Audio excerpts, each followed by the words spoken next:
የዓለምን ቅርጽ የለወጡ የሚገኙ አዳዲስ ግኝቶች በበረከቱበትና ከዓለማችን 65% ህዝብ የሳይበር ምህዳር ላይ ባለበት 21ኛው ክፍለ ዘመን ቴክኖሎጂው ፖለቲካውን ኢኮኖሚውንና እያንዳንዱን ዘርፍ ወደሚወስንበት ጊዜ እየተሸጋገርን ነው። ቴክኖሎጂ የሰው ልጅን አኗኗር አሰራርና ግንኙነት በከፍተኛ ደረጃ እየለወጠ በሚገኝበት ዓለም ተወዳዳሪ ሆኖ መቀጠል የሁሉም ትኩረት ሆኗል። ተስፋውም ስጋቱም የሁሉም ጉዳይ ነው። ዓለም በአዳዲስ ነገሮች በአዳዲስ ግኝቶች እንደምታያት የመጣች ነው። አሁን ያለንበት የቴክኖሎጂ ምጥቀት ፈጣን ለውጦች ነው ያሉት። ለምሳሌ ቶቶፍ እኛ የክሬቲቭ እንትናችን ነው በጣም አጃይል ፐርሰናሊቲ ከሌለ ምን ማለት ነው? ቀልጣፋ ካልሆነን ቴክኖሎጂን አዳፕት አድርገን ካልተቀበልን ከቴክኖሎጂ ጋር አብረን ካልተዛመድን ካልሄድን በሌላ አማርኛ ሶስት አይነት ሰዎች አሉ። ከቴክኖሎጂ የሚቀድሙ ሰዎች አሉ፣ ከቴክኖሎጂ ጋር አብሮ መሄዶች አሉ፣ ከቀረፋፎች አሉ ማለት ነው። ከተንቀራፈፍን ስጋቱ ብዙ ነው። አንደኛው ስጋት የ21ኛው መቶ ክፍለ ዘመን ቀኝ ግዛት ውስጥ እንገባለን ማለት ነው። በእኛ በቴክኖሎጂ የተሳሉ ሰዎች በተለያየ በሁለንተና የህይወት እንቅስቃሴዎቻችን ሁሉ ኮሎናይዝድ ያደርጉናል። ሁለተኛ ስነ ልቦናዊ ቀውስም አለ። ሌላው ካልሰራን ዓለም ላይ ተወዳዳሪ መሆን አንችልም። ዓለም በአስገራሚ ፍጥነት ዲጂታላይዝ እየሆነች ነው። ሰው ሰራሽ አስተውሎት፣ ነገረ ኢንተርኔት ወይም ኢንተርኔት ኦፍ ቲንግስ፣ ቨርቹዋል ሪያሊቲ የቴክኖሎጂ ምጥቀት መገለጫዎች ሆነዋል። አኗኗርና አሰራር ወደ ዲጂታል እየተቀየሩ ባሉበት ዓለም ተወዳዳሪ ለመሆንና ህልውናን ለማስቀጠል ከምንም በላይ ስርዓቱን መቆጣጠር የሚችል የሰው ኃይል መፍጠር ይሻል። እንደ ኢትዮጵያ ላሉ ታዳጊ ሀገራት ዓለም እየተራቀቀና እየተነጋገረበት ያለበትን ቋንቋ ለመረዳትና ከተፈጠረው የሳይበር ዓለም ውጪ ላለመሆን ቴክኖሎጂውን ፈጥኖ የሚገነዘብ ችግር ፈቺና ቀልጣፋ ምላሽ የሚሰጥ ትውልድ መፍጠር አማራጭ የሌለው ስራቸው ሊሆን ይገባል። ላፍታም ሊዘነጉበት የማይገባም ነባራዊ ሀቅ ነው። አራት ቆንጆ ዘመኖች አሉ። ቴክኖሎጂ እየተንሰራፋ እዚህ ለመድረሱ አሁን ያለበት ደረጃ ለመድረስ ማለት ነው። የመጀመሪያው ፍሬምወርክ ላይ ስናየው የመጀመሪያው ደረጃ እንግዲህ ያው የመጀመሪያው አብዮት የምንለው ነው። ያን ጊዜ የነበረው ከግብርናው ጋር ከእንደዚህ የተያያዘ የነበረበት ዘመን ነው። ግብርናውን ደግሞ አዘምመው እንደገና ተመልሰው ወደ ኢንዱስትሪው ተቀላቅለው ወደ ይሄ ማኒፋክቸሪንግ ወደምንለው ደግሞ ይሄ ጨርቃ ጨርቆ ምናምን ሞር ኢኖቬት አድርጉና ደግሞ ወደ ዲጂታላይዜሽን ወይ ዲጂታል ሪቮሉሽን ወደምንለው ወደ አብዮት ተቀላቀሉ። ሶስተኛው ማለት ነው። አሁን የምንገኘው አራተኛው አብዮት ላይ ነው። ዓለም እየደረሰ ካልሽኝ ሳይበር ፊዚካል ሲስተም ላይ ደርሷል ማለት ነው። ኤኒባዲ ኮኔክትድ ዲቫይስ ይሆናል ተብለን ነው በ2030 እንግዲህ በጣም ብዙ የዓለማችን በጣም ብዙ ቢሊየን ህዝብ በዚህ በራሱ ኮኔክትድ እናደርጋለን። ሳይበር አርሚ ያስፈልገናል። ለምን? ሀብታሞች ነና 100 ሚሊዮን ህዝብ አለን። 130 ደርሷል።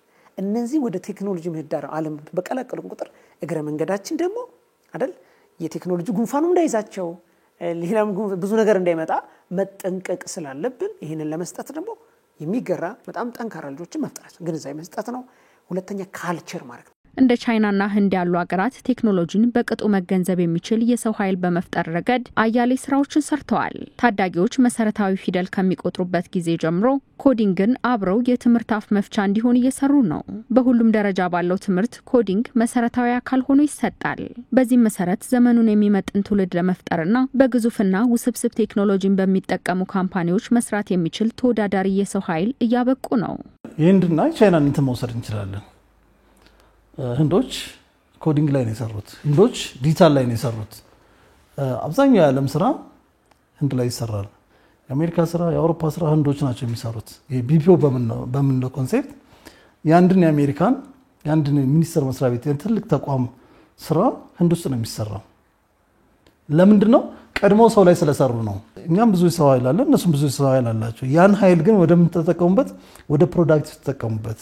እኛም ይሄን መጠቀም መቻል አለብን። ኢትዮጵያ በሐምሌ 2016 ያስጀመረችው የ5 ሚሊዮን ኢትዮጵያውያን ኮደርስ ስልጠና ታዳጊዎች በዌብ ፕሮግራሚንግ፣ በአንድሮይድ ማበልጸግ፣ ዳታ ሳይንስና አርቲፊሻል ኢንተለጀንስ መሰረታዊ የዲጂታል ክህሎት እንዲጨብጡ በማስቻል ለነገው ዓለም የሚመጥን ትውልድና ቴክኖሎጂ በባርነት የማይገዛው ንቁ ዜጋ ለመፍጠር እንዲሁም በዘርፉ የሰለጠነ የሰው ኃይል ለማፍራት በር ከፋች የሆነ ነው። ወደድንም ጠላንም ወደ ዲጂታሉ ዓለም እየገባን ነው። የዲጂታል ልምምድ ያስፈልጋል። ሁሉም ሰው መሰልጠን አለበት። በቀጣይም የሰዎች አንዱ መመዘኛ ሊሆን ይችላል። ኮደር እኮ የሚለው የዲጂታል ዓለሙን ለመረዳት ነው፣ ሌላ ነገር እኮ አይደለም። የዲጂታል ዓለሙን ስንረዳ እዛ ላይ ያሉትን እንዴት መጠቀም ኢቲክሱን ኤቭሪቲንግ በደንብ መለየት እንችላለን ማለት ነው። ስለዚህ ያን ሞር ለመስራት እንዲጠቅም ፋይዳው ያፋጠናል። እንደ ሀገር የሚያዩት አካላት ያዩታል። የኔ ምልከታ ግን በሶስት ነገር ላይ መስራት አለብን። አንደኛው የቻይልድ ኮዲንግ አካዳሚ ወይም ደግሞ ይሄ የቻይልድ ካምፔን መፍጠር መቻል አለብን። አውድ ወጣቱ ላይ ያለውን አውድ መስራት ካለብን እነሱ በየትምህርቱ ያጫጭር ስልጠናዎችን በመስጠት አዌርነስ ግንዛቤ የህፃናቱ ልምምድ ነው። ይሄ ግን መቼም ያደገን ዛፍ ላቀነብቴው ተሰብረዋልሽና ልምምድ ኢምፓወር ማድረግ እነሱን የሚያተልቅ ነገሮች ክፍተታቸውን ጋፕ አናሊሲስ የቴክኖሎጂ ጋፕ አናሊሲስ ስኪል ሪስኪል ማድረግ ነው። በቀጣዮቹ 3 ዓመታት 5 ሚሊዮን ኢትዮጵያውያንን በመሰረታዊ ዲጂታል ክህሎት ስልጠናዎች ብቁ ለማድረግ ትልቅ ሚና ይጫወታል ተብሎ የሚጠበቀው የኮዲንግ ስልጠና እድል ለሁሉም ክፍት ነው። ማንኛውም ሰው በነጻ በኦንላይን መከታተል ይችላል። የቀጣዩ ጊዜ ብቁና ንቁ ዜጋ ሆኖ ለመገኘት በስልጠናው መሳተፍ ሊታለፍ የማይገባ እድል ነው።